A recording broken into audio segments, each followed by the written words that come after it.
ایک چھوٹے سے گاؤں میں جہاں سب لوگ سادہ زندگی گزارتے تھے، ایک ننھی سی بچی رہتی تھی جس کا نام گڑیا تھا۔ گڑیا نہایت شرارتی لیکن دل کی صاف تھی۔ اس کی سب سے بڑی عادت یہ تھی کہ وہ سوالات پر سوال کرتی رہتی تھی۔ چاہے کوئی بڑا ہو یا چھوٹا، وہ سب سے پوچھتی یہ کیوں ہے، وہ کیسے ہوتا ہے۔ ایک دن گڑیا اپنے دوست منو کے ساتھ کھیل رہی تھی۔ دونوں چپن چھپائی کھیلتے کھیلتے گاؤں کے پرانے کھنڈر کے قریب پہنچ گئے۔ یہ جگہ سب بچوں کے لیے ڈرونی اور مشہور تھی، کیونکہ وہاں ایک بہت بڑی الماری پڑی تھی جسے لوگ جادوئی الماری کہتے تھے۔ سب کا ماننا تھا کہ وہاں کوئی جن یا پری رہتی ہے، لیکن گڑیا ڈرنے والی بچی نہیں تھی۔ اس نے کہا، منو، آؤ اندر چلیں، دیکھتے ہیں یہ الماری آخر ہے کیا۔ منو گھبرا گیا، نہیں گڑیا، لوگ کہتے ہیں کہ جو بھی اندر گیا وہ واپس نہیں آئے۔ لیکن گڑیا ضدی تھی، اس نے الماری کے دروازے کو زور سے کھولا۔ اندر اندھیرا تھا، لیکن جیسے ہی روشنی ڈالی ایک موٹی سی کتاب نظر آئی۔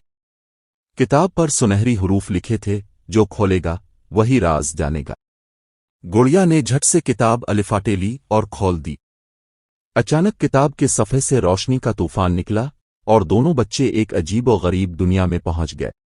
وہ جگہ رنگ برنگے درختوں، اڑتی ہوئی مچھلیوں اور باتیں کرتے پرندوں سے بھری تھی۔ گڑیا نے حیرت سے کہا، واہ، یہ تو خوابوں کی دنیا لگتی ہے۔ اتنے میں ایک بائیورا خرگوش آیا، ٹوپی پہنی ہوئی تھی اور آنکھوں پر اینک۔ اس نے کہا، خوش آمدید بچوں، تم جادوئی کتاب کی دنیا میں آ گئے ہو۔ یہاں سے نکلنے کے لیے تمہیں 3 پہیلیاں حل کرنی ہوں گی۔ اگر تم جیت گئے تو واپس گھر پہنچ جاؤ گے، اور اگر ہار گئے تو ہمیشہ کے لیے یہیں رہنا ہوگا۔ منو تو ڈر گیا، لیکن گڑیا نے ہمت دکھائی، ٹھیک ہے، ہم پہیلیاں حل کریں گے۔ پہلی پہیلی، علم کا خزانہ۔ خرگوش نے کہا، وہ کون سی چیز ہے جو بانٹنے سے بڑھتی ہے، چھپانے سے گھٹتی ہے؟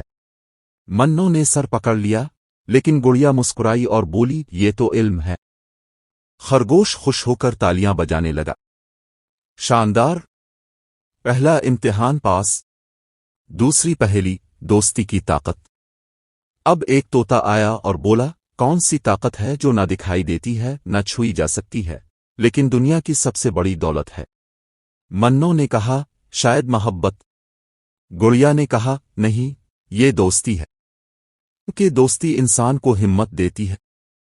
طوطے نے قہقہا لگایا، بہت خوب، تم نے دوسری پہیلی بھی حل کر لی۔ تیسری پہیلی، اصل بہادری۔ اب ایک پرانی کچھوا آیا۔ اس نے کہا، سنو بچوں، اصل بہادری کس چیز میں ہے؟ لڑائی کرنے میں یا دوسروں کو معاف کرنے میں؟ گڑیا نے فوراً جواب دیا، اصل بہادری دوسروں کو معاف کرنے میں ہے۔ اتنا سنتے ہی کتاب سے پھر روشنی نکلی اور دونوں بچے اپنے گاؤں کے کھنڈر میں واپس آ گئے۔ کتاب بند ہو چکی تھی، لیکن اس کے سرورق پر ایک نیا جملہ لکھا تھا، اصل جادو علم، دوستی اور معافی میں ہے۔ گڑیا اور منو خوشی خوشی گھر گئے۔ اس دن کے بعد گڑیا نے کبھی فضول ضد نہیں کی، بلکہ اپنے سوالوں کے جواب علم سے ڈھونڈنے لگی۔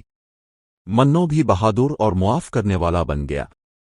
دونوں نے گاؤں کے دوسرے بچوں کو یہ کہانی سنائی اور سب نے سیکھا کہ اصل طاقت کسی جادو میں نہیں بلکہ اچھے اخلاق میں ہے۔